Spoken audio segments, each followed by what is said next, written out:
तरीके से मेल मुलाकात की जाती है और अडयाला के बाहर रोज एक प्रेस कॉन्फ्रेंस होती है। तो ये प्रेस कॉन्फ्रेंस अंदर से मिल के आते हैं तो बाहर आके करते हैं।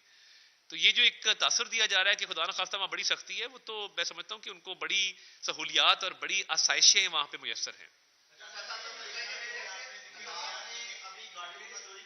जी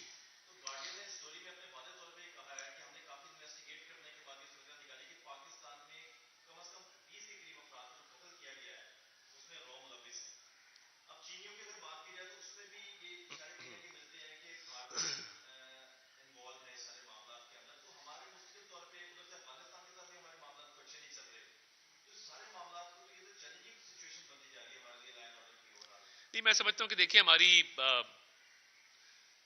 हुकूमत, दफ्तर खारजा, वजारत दिफा, हमारी आर्म्ड फोर्सेस, हमारी इंटेलिजेंस एजेंसीज वो बड़ी महारत रखती हैं और मुकम्मल तौर पे हम इस मामले को ऑब्जर्व भी कर रहे हैं। इस हवाले से मैं समझता हूँ कि बिल्कुल किसी किस्म की कोई कोताही नहीं है। तो ये जो मामलात हैं इनको बड़ी संजीदगी से लिया जा रहा है और ये जो मैंने पहले कहा कि खित्ते में जो अमन की ख्वाहिश है उसको कमज़ोरी ना समझा जाए। फरवरी 2019 में भी हमने रिस्पॉन्ड किया था। तो मामला सिर्फ इतना है कि कल जो भारतीय वज़ीर दिफा का बयान आया उसकी मजम्मत की है, उसको रद्द किया है और पाकिस्तान इस मामले को संजीदगी से लेता है और बैनुल अक़वामी सतह पे भी हम ये कह रहे हैं कि इसका नोटिस लिया जाए और इसकी मजम्मत भी की है और इसको मुकम्मल तौर पे रद्द भी किया है।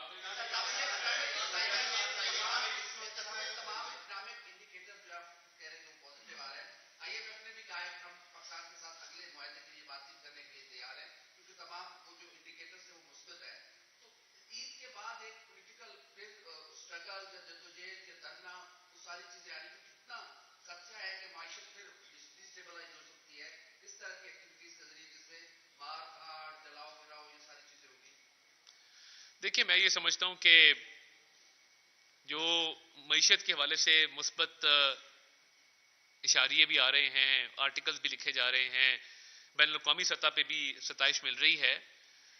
हम जो सिक्योरिटी के मामलात हैं उनको समझते भी हैं और हुकूमत पाकिस्तान के पास ये सलाहियत भी मौजूद है कि उनसे निपटा जाए। तो इसको सर उठाने नहीं दिया जाएगा, इसका सर कुचला जाएगा।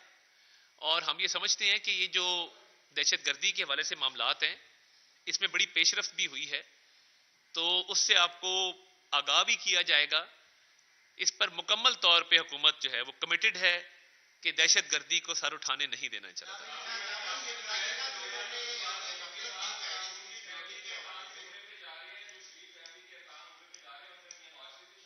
नहीं, देखिए मियां नवाज शरीफ साहब नहीं वफ़द में शामिल। मैंने अहले खाना की उनकी बात की, तो वो उनकी अहले खाना है जिसमें उनके साहबजादे शामिल हैं। तो मैं समझता हूँ कि वो खुद अपने अखराजात बर्दाश्त करेंगे और कमर्शियल फ्लाइट है तो इसलिए इसको सियासत से अलग रखा जाए।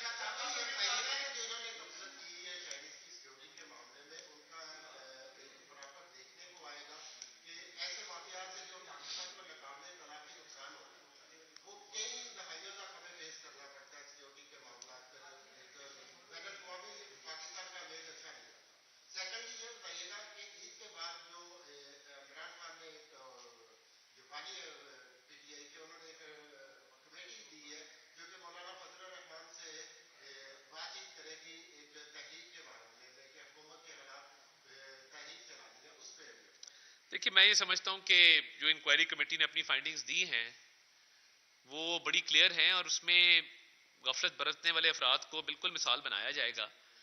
मगर SOPs का तयन पहले से किया जा चुका था और इसमें हमारी सिक्योरिटी एजेंसीज ने मुकम्मल तौर पे सिक्योरिटी फराहम भी की। मगर इसमें चंद अफराद जिनकी गफलत सामने आई है उनके खिलाफ एक्शन होगा और आइंदा इंशाल्लाह ताला ऐसे मामलात नहीं होंगे, क्योंकि हुकूमत ने उन SOPs को रिविजिट करके रिवाइज भी किया है और मुकम्मल तवज्जो इस चीज़ के ऊपर। तो आप देखेंगे कि सिक्योरिटी के जो मामलात हैं वज़ीर आज़म ने खुद निगरानी की है, खुद मीटिंग्स की हैं और चीनी सिक्योरिटी को वो खुद देखा करेंगे। तो इससे एक बैनुल अक़वामी सतह पे भी एक अच्छा मैसेज किया है। लास्ट क्वेश्चन, मैं उम्र से भी जाना है।